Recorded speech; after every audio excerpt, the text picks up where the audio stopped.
Today, we're going to discuss the relationship between Dragon and Vegapunk, a topic that has sparked much curiosity within the One Piece fandom.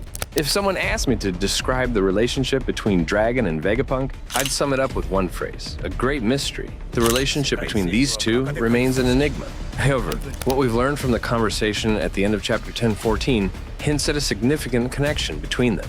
This leads us to some crucial data about why the government sent CP0 to eliminate the old doctor.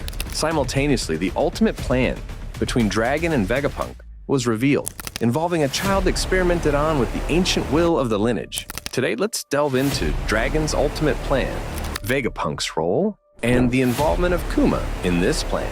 Welcome back, dreamers, to the Theory Hub, where we discuss things that probably won't happen. But hey, at least it's fun, right? I'm Lander, and today, put on your straw hats and set sail with us. Today's topic will be Luffy is a product of Vegapunk and Dragon's experiment.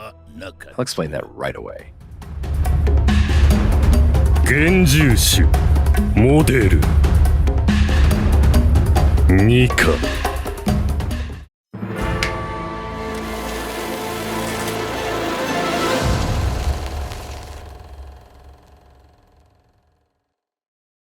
Kuma and Bonnie, past and identity. After chapters 1063 and 1064, it was revealed that Bonnie is Kuma's daughter. From the government's perspective, Kuma was once considered the tyrant of Sorbet Kingdom, and as a result, he was overthrown and exiled by his own people, forced to become a pirate. In reality, Kuma joined the Revolutionary Army and was later captured and sentenced to life imprisonment by the government. However, Vegapunk's interest in Kuma's body opened a new chapter in his life. When Kuma agreed to become a warlord in exchange for his life, Vegapunk turned Kuma into an experimental subject. And as we've seen, thanks to his role as a warlord, Kuma has helped the Straw Hat crew escape from dangerous situations multiple times. However, being turned into an experimental product caused him to lose his memory and human personality. This is even worse than a death sentence. But why did Kuma accept this? 2. Why Kuma accepted becoming an experimental subject.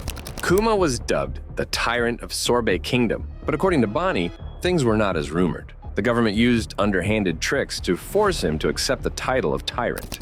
As a king, Kuma prioritizes people, and it is likely the government threatened their safety to force him to leave the kingdom.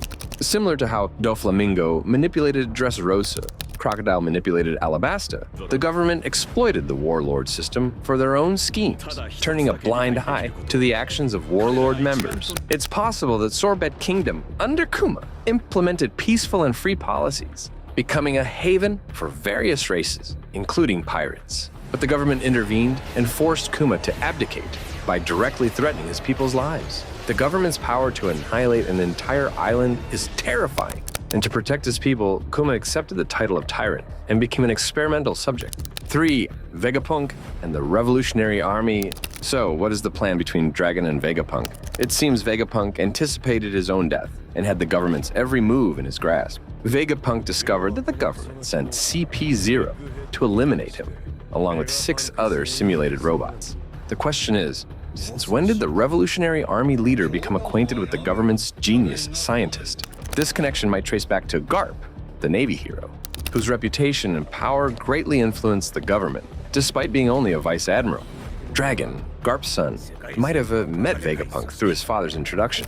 The two could have known each other before Dragon became the leader of the Revolutionary Army, and this relationship developed into the strong alliance, aimed at overthrowing the oppressive government.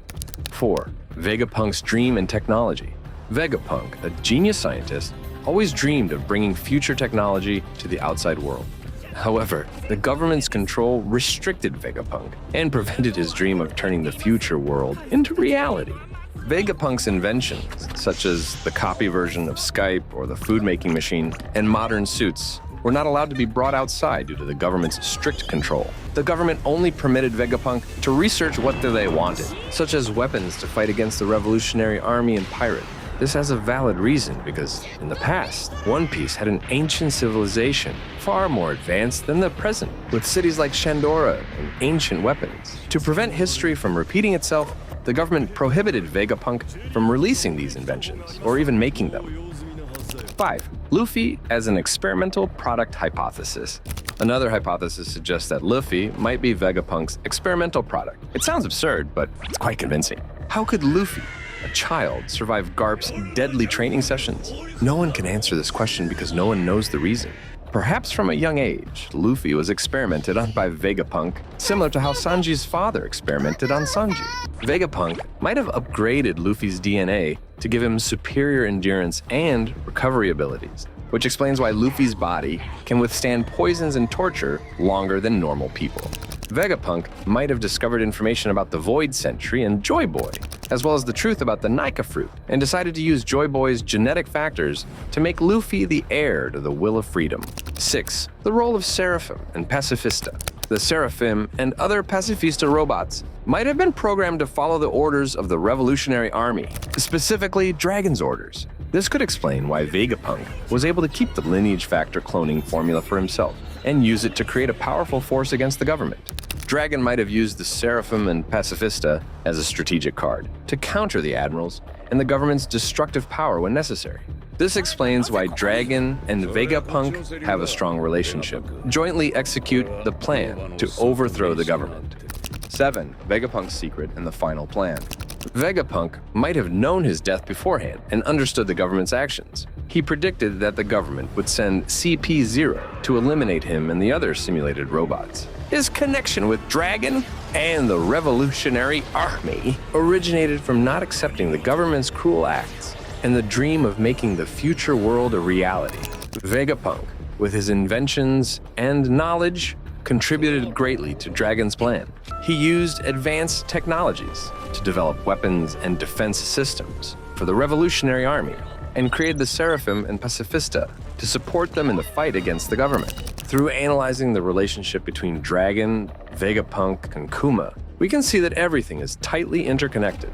Vegapunk, with his scientific and technological capabilities, collaborated with Dragon to overthrow the oppressive government. Kuma, with his complex past, became an essential part of this plan, willing to sacrifice himself to protect his people and support the Revolutionary Army. The relationship between Dragon and Vegapunk is not merely a cooperation, but a combination of great dreams and aspirations to bring a better future for the world. Although the theories and events in the One Piece story can be complex and mysterious, we can still learn a lot from these characters and situations about courage, perseverance, and the desire to change the world. Let's continue to follow and explore more about the relationships between the characters in One Piece and discuss together to delve deeper into the unsolved mysteries. Thank you for watching, and please leave your comments below for us to discuss together. And that's all our theory about Luffy is a product of Vegapunk and Dragon's experiment. Thank you very much for patiently watching the entire video. If you like our theories, please leave a number 1. If you're not satisfied with something, don't hesitate to share it with us. And don't forget to suggest topics you want to see from Theory Hub so we can better serve you. This is Lander from the Theory Hub, wishing you all a great day.